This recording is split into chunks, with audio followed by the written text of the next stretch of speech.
이 세상 사는 많은 사람들이 바로 이 과거의 죄에 매여 살고 있는 것입니다. 과거의 죄에 매여 살고 있는 한 그 삶에는 어떠한 변화도 기대할 수가 없을 것입니다. 과거의 상처와 죄는 늘 우리를 절망케 합니다. 무기력하게 합니다. 우리의 삶에 실패를 가져다 주는 것입니다. 예수님을 믿고 난 다음에도 이 과거의 상처와 죄가 끈질기게 어려움과 문제를 가져다 준다는 것입니다. 우리는 예수 그리스도 안에서 과거의 이 죄와 상처를 치료받고 변화된 하나님의 자녀가 분명히 되었습니다. 주님의 십자가 은혜만이 우리의 이런 죄와 상처를 모두 치료하고 회복시켜 주시는 것입니다. 예수 그리스도 안에서 변화된 자신의 모습만 바라보시기를 다시 한번 우리 주님의 이름으로 축복합니다. 고린도후서 5장 17절 말씀입니다. 그런즉 누구든지 그리스도 안에 있으면 새로운 피조물이라 이전 것은 다 지나갔으니 보라 새 것이 되었다고 하셨습니다. 이전 것은 지나갔습니다. 보라 새 것이 되었습니다 라고 합니다. 우리는 이렇게 주님 앞에서 새로운 피조물이 된 것입니다. 우리는 하나님께 용서받은 하나님의 자녀로 분명히 변화되었습니다. 축복받은 하나님의 자녀가 되었습니다. 그러므로 과거의 죄와 상처를 생각하지 마시고 우리의 상처를 치료하시고 죄를 사하여 주시는 예수님만 바라보고 나아갈 때 하나님의 크신 은혜와 축복이 우리 삶 가운데 넘쳐나게 될 것입니다. 구약 성경을 보게 되면 예수님을 가장 잘 표현하고 나타내는 한 인물이 있습니다. 바로 오늘 우리가 읽은 요셉입니다. 하나님의 사람입니다. 세상 사람들은 서로 상처를 주고 받으며 살아가고 있습니다. 평생 동안 마음의 아픈 상처로 인하여 좌절하고 절망하고 낙심하면서 고통 가운데 살아가는 분들도 계실 것입니다. 마음의 상처는 가까운 사람으로부터 특별히 믿었던 사람으로부터 받는 경우가 너무나 많습니다. 사랑하는 부모님으로부터 아니면 배우자로부터 아니면 자녀로부터 형제로부터 믿었던 친구로부터 우리는 마음의 상처를 받는 경우가 있습니다. 그러나 예수 그리스도 안에서 용서받았기 때문에 우리는 서로 용서해야 하는 것입니다. 주님께서 우리의 죄를 용서하신 같이 우리 역시 서로 용서하며 사랑하며 살아가야 하겠습니다. 나에게 상처를 준 사람을 용서하지 않으면 하늘에 계신 아버지 하나님께서도 우리의 모든 죄와 상처를 용서하지 않으신다고 하셨습니다. 마태복음 18장 35절 말씀입니다. 너희가 각각 마음으로부터 형제를 용서하지 아니하면 나의 하늘 아버지께서도 너희에게 이와 같이 하시리라 하였습니다. 나에게 상처를 준 사람을 용서한다는 것은 정말 매우 귀하지만 힘든 일입니다. 용서하며 사랑하는 일이야말로 하나님께서 가장 기뻐하시기 때문에 우리는 용서하고 사랑해야 하는 것입니다. 그만큼 용서와 사랑, 이 두 가지는 정말 가치 있고 아름다운 일입니다. 사람은 누구에게나 사랑하는 마음과 미워하는 마음이 공존하고 있습니다. 모든 사람에게 사랑하는 마음만 있다면 우리는 얼마나 좋겠습니까? 그러면 우리가 살아가는 이 세상이 그야말로 천국이 될 것입니다. 그러나 사람의 마음속에는 이 사랑하는 마음과 사람 마음속에는 미워하는 마음과 시기하는 마음들이 항상 자리를 잡고 있습니다. 그래서 분쟁과 다툼이 생기는 것이고 갈등의 문제가 생기는 것입니다. 그래서 잠언 10장 12절에 보면 미움은 다툼을 일으켜도 사랑은 모든 허물을 가리운다고 하였습니다. 베드로전서 4장 8절에도 사랑은 모든 허다한 죄를 덮느니라고 하였습니다. 사랑하면 허물이 보이지 않습니다. 허물이 보이지 않습니다. 그렇지만 서로 미워하게 되면 허물과 실수만 보이는 것입니다. 부부간에도 마찬가지입니다. 형제, 친구 관계도 마찬가지고 성도와 성도의 관계도 마찬가지일 것입니다. 요한복음 3장 15절 말씀입니다. 그 형제를 미워하는 자마다 살인하는 자니 살인하는 자는 영생이 그 속에 거하지 아니하는 것을 너희가 아는 바라고 하였습니다. 미움과 시기에서 바로 살인이 시작되는 것입니다. 어떻게 생각해 보면 이 세상의 모든 불행의 원인은 바로 이 미워하는 마음에서 시작된다고 볼 수 있는 것입니다. 우리 생각에는 돈이 많으면 행복할 것 같지만 사실은 그렇지 않는 것입니다. 명예가 높으면 행복할 것 같지만 사실은 그렇지 않다는 것입니다. 아무리 돈이 많아도 명예가 아무리 높아도 서로 사랑하는 마음과 이해하는 마음과 용서하는 마음이 없이는 절대로 우리는 행복할 수 없는 것입니다. 이와 반대로 설사 돈이 없을지라도 조금 배움이 부족할지라도 지혜가 없을지라도 서로 사랑하고 서로 이해하고 서로 용서하는 마음만 있다면 얼마든지 우리는 행복할 수 있는 것입니다. 사람은 누구를 막론하고 이 사랑을 먹고 살아가는 것입니다. 그리고 실수를 할 수도 있고 잘못을 할 수도 있습니다. 그래서 우리에게 용서가 필요하다는 것입니다. 돈보다 명예보다 지위보다 배움보다 중요한 것이 바로 두 가지, 사랑과 용서인 것입니다. 스위스의 유명한 심리학자이며 정신과 의사인 폴 튜뉴의 책 중에 이런 내용이 있습니다. 어느 날 악성 빈혈과 우울증에 걸린 환자를 치료하게 되었습니다. 이 사람은 병원에 오랫동안 입원해서 치료를 받아야 할 그런 환자였습니다. 그 치료를 위해서 아무 일도 못하고 직장에도 나갈 수 없는 그런 사람이었습니다. 그런데 어느 날 그 환자가 혈색이 너무나 좋아져 있었습니다. 어떻게 그렇게 좋아졌는지 의사가 물어보았습니다. 그 환자가 이렇게 대답을 하였습니다. 자기가 수십 년 동안 미워해왔던 사람을 이제 용서하기로 작정하고 용서의 기도를 드리고 난 후 그 사람에게 찾아가 과거의 모든 것들을 진정으로 용서하고 진정으로 사랑한다고 말을 하였습니다. 그때부터 그의 마음이 편해지면서 잠도 잘 자고 밥도 잘 먹고 성경도 명랑해지면서 자신도 모르는 사이에 얼굴이 좋아졌다고 했습니다. 그래서 그 환자의 말을 듣고 의사가 검사를 해보았습니다. 그랬더니 악성 빈혈과 우울 증세가 완전히 사라졌다는 것입니다.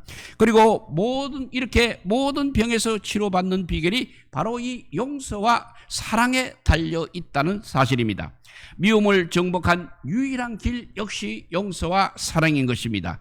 우리는 인간의 힘으로 미워하는 마음을 쉽게 제거할 수 없는 것입니다. 그렇기 때문에 항상 성령의 도우심을 받아서 도우심을 구하며 기도하여야 합니다. 사람의 힘으로 능으로 못하는 일을 성령 하나님의 능력으로 되는 것입니다.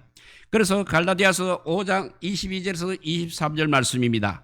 그게 성령의 열매를 사랑과 희락과 화평과 오래 참음과 자비와 양선과 충성과 온유와 절제라고 하였습니다. 성령의 힘과 이렇게 성령의 열매, 예수님의 마음을 소유해야 됩니다. 성령의 능력과 예수님의 마음이야말로 용서와 사랑할 수 있는 능력이 있는 것입니다. 사랑하는 성도 여러분, 마음의 정오심이나 분한 마음, 섭섭한 마음을 가지고 살아간다면 사탄이 반드시 자리를 잡게 되는 것입니다. 그렇기 때문에 분한 마음, 정오하는 마음, 섭섭한 마음을 가지고 살면 절대 안 되는 것입니다. 결국은 자신의 몸만 망가집니다. 몸에 병이 생기게 되고 삶은 황폐해질 뿐 아니라 결국은 사망에 이르게 되는 것입니다. 모든 것을 예수님의 마음으로 용서하며 사랑하며 기도하며 축복하며 사는 우리 모두가 되시기 바랍니다. 요셉은 오늘 본문에 나온 요셉은 믿음의 사람이요 용서의 사람이요 사랑의 사람이었습니다. 그리고 요셉은 하나님의 절대 주권을 믿는 신앙의 사람이었습니다. 자기가 노예로 팔려간 것도 형들이 그렇게 한 것이 아니라 하나님께서 자기를 애굽에 미리 보내신 것은 많은 백성의 생명을 구원하게 하시려고 하였다고 그렇게 말하면서 형제들을 오히려 위로하고 선대를 하였습니다. 그뿐 아니라 요셉은 자기가 믿는 하나님이야말로 모든 것이 합력하여 선을 이루게 하시는 좋으신 하나님이라는 것을 믿었습니다. 20절에 그 말씀이 있습니다. 당신들은 나를 해하려 하였으나 하나님은 그것을 선으로 바꾸사 오늘과 같이 많은 백성의 생명을 구원하게 하시려 하셨나니 라고 했습니다. 우리들이 억울한 일을 당하고 분한 일이 있습니까? 고통스러울 때 더 좋은 일이 있을 것이라는 믿음을 가지고 반드시 기도하시기 바랍니다. 그렇게 하시면 하나님께서 무엇이든지 합력하여 선을 이루어 주실 것입니다. 승리자로 높이 세워 주실 것입니다. 요셉은 형들을 용서할 뿐 아니라 형들과 그들의 자녀들에게까지 사랑을 베풀었습니다. 여기에서 요셉의 위대한 신앙을 우리가 볼 수 있는 것입니다. 우리는 무엇을 보고 위대한 믿음을 가진 사람이라고 인정하고 있습니까? 원수까지 사랑하는 마음을 보게 되면 우리는 알 수 있는 것입니다. 우리의 믿음이 좋을수록 하나님을 사랑하고 이웃을 내 몸처럼 사랑해야 하는 것입니다. 오늘 15절 말씀 보면 요셉의 형제들이 그들의 아버지가 죽었음을 보고 말하되 요셉이 혹시 우리를 미워하여 우리가 그에게 행한 모든 악을 다 갚지나 아니할까 하고 라고 했습니다. 요셉의 형제들이 염려하고 두려운 마음을 지금 가지고 있는 것입니다. 요셉이 자기를 미워하고 죽이지는 않을까 염려하며 두려워했던 것입니다. 이사야서 48장 22절에 보면 이사야서 48장 22절 말씀입니다. 여호와께서 말씀하시되 악인에게는 평강이 없다 이렇게 말씀하셨습니다. 그래서 악을 행한 사람의 마음에는 평안함이 있을 수가 없는 것입니다. 평안함은 하나님께서 주시는 선물이기 때문입니다. 이렇게 두려워하며 염려하던 형들은 요셉에게 무릎을 꿇고 엎드려서 용서를 비는 것이 19절에서 비니까 19절에서 21절에 요셉이 그들에게 이렇게 말합니다. 두려워하지 마소서. 내가 하나님을 대신하리이까. 당신들은 나를 해하려 하였으나 하나님은 그것을 선으로 바꾸사 오늘과 같이 많은 백성의 생명을 구원하게 하시려 하셨다니 당신들은 두려워하지 마소서. 내가 당신들과 당신들의 자녀를 기르리려다 하고 그들을 간곡한 말로 오히려 위로를 하였습니다. 내가 원수 갚는 것은 내가 일종의 심판을 하는 것과 같은 것입니다. 그런데 심판은 우리 하나님께 오직 우리 하나님께 속한 권한인 것입니다. 우리들이 아무리 억울한 일이 일어나고 손해를 보았을지라도 우리들이 직접 보복을 하고 직접 해치려고 하지 마시기 바랍니다. 그러면 오히려 큰 죄와 무서운 악을 범하는 것입니다. 원수 갚는 것은 우리 하나님께서 하시는 일입니다. 그러니 우리는 하나님께 맡기면 되는 것입니다. 그래서 사도 바울도 로마서 12장 19절에서 21절에 보면 내 사랑하는 자들아 너희가 친히 원수를 갚지 말고 하나님의 진노하심에 맡기라. 기록되었을 원수를 갚는 것이 나에게 있으니 내가 갚으리라고 주께서 말씀하시니라. 너의 원수가 줄이거든 먹이고 목마르거든 마시게 하라. 그리함으로 너가 숯불을 그 머리에 쌓아 놓으리라. 악에게 지지 말고 선으로 악을 이기라고 하였습니다. 우리 주님께서 반드시 갚아 주신다고 말씀하셨습니다. 우리 모두도 때때로 못된 짓을 하고 괴롭히는 사람을 보게 되면 분한 마음이 생기고 미운 마음이 생길 것입니다. 그럴 때마다 미워하는 마음과 분한 마음이 사라지고 사랑하는 마음과 이해하고 용서하는 마음이 생기게 해달라고 눈물과 기도를 드려야 할 것입니다. 그러면 내 마음에 불쌍히 여기는 마음이 들면서 평안함이 찾아올 뿐 아니라 하나님의 위로까지 얻게 될 것입니다. 우리 모두에게는 그냥 사랑할 의무만 있는 것입니다. 하나님께서는 우리에게 원수까지도 사랑하라고 말씀하셨습니다. 원수까지라도 용서하고 사랑하신다면 내 마음에 천국이 이루어지는 것입니다. 내 안에서 성령 하나님께서 기뻐하시기 때문에 그렇습니다. 용서하며 사랑하는 마음을 하나님께서 축복하여 주십니다. 다윗도 시편 109편 4절에 이렇게 고백하고 있습니다. 나는 사랑하나 그들은 도리어 나를 대적하니 나는 기도할 뿐이다 라고 하였습니다. 하나님께 맡기는 사람을 축복하여 주신다는 것입니다. 이 세상에는 남을 미워하고 악한 짓을 하는 사람들이 너무나 많이 있습니다. 특히 예수를 믿는 사람을 공연히 미워하는 사람들도 있는 것입니다. 예수를 믿는 사람들은 하나님만 바라보는 그야말로 하나님의 자녀들인 것입니다. 그래서 절대 세상을 본받지 말아야 합니다. 세속에 물들지 말아야 합니다. 그러므로 사랑하는 마음을 가지고 살게 되면 하나님께서 너무나 기뻐하시고 함께하여 주시며 축복하여 주십니다. 어떻게 보면 악한 세력이 굉장히 힘이 있어 보이고 승리할 것 같습니다만 그렇지 않다는 것입니다. 우리가 죽고 사는 것, 흥하고 망하는 것 모두 다 하나님 손에 달려 있습니다. 그것을 믿으시기 바랍니다. 하나님이 안 계시다면 이 세상은 아마 악인의 세상이 벌써 되었을 것입니다. 그러나 우리 하나님은 지금도 살아 계십니다. 심판주이십니다. 이 세상을 창조하시고 다스리십니다. 우리의 생사화복을 주장하고 계십니다. 그리고 하나님은 사랑이십니다.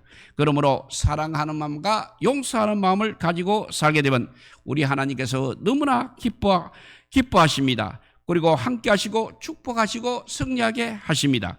사울과 다윗을 보십시오. 사울은 다윗에게 정오심을 가지고 죽이려고 했습니다만 비참한 종말을 맞이하고 말았습니다. 다윗은 그런 사울을 찾고 용서하고 하나님께 맡기고 나아가니 점점 높여지고 영광을 얻게 되었습니다. 결론은 사랑하는 사람, 용서하는 사람이 이긴다는 사실입니다. 요셉을 미워하던 형들은 얼마나 부끄러운 신세가 되었습니까? 그러나 원수 같은 형들을 끝까지 사랑하고 용서한 요셉은 하나님께서 얼마나 높여주시고 영광을 얻게 하셨습니까? 사랑하고 용서하는 자가 이긴다는 결론입니다. 우리 모두는 용서하고 사랑만 하기로 다짐하시기 바랍니다. 그것이 바로 인생 승리의 비결입니다. 이런 사람에게 우리 하나님께서 반드시 함께 하실 것입니다. 모두 용서하고 미워하는 마음은 다 버리시고 사랑하고 용서하는 마음을 가지셔서 하나님과 함께 승리하는 복을 날마다 누리시기를 우리 주님의 이름으로 축복드립니다. 기도하겠습니다. 사랑의 하나님 감사합니다. 이 세상에는 전쟁과 또 아버지요 다툼이 끊임없이 일어나고 있습니다. 모두 아버지요 주님처럼 사랑하고 용서하는 마음이 결핍되어서 그렇습니다.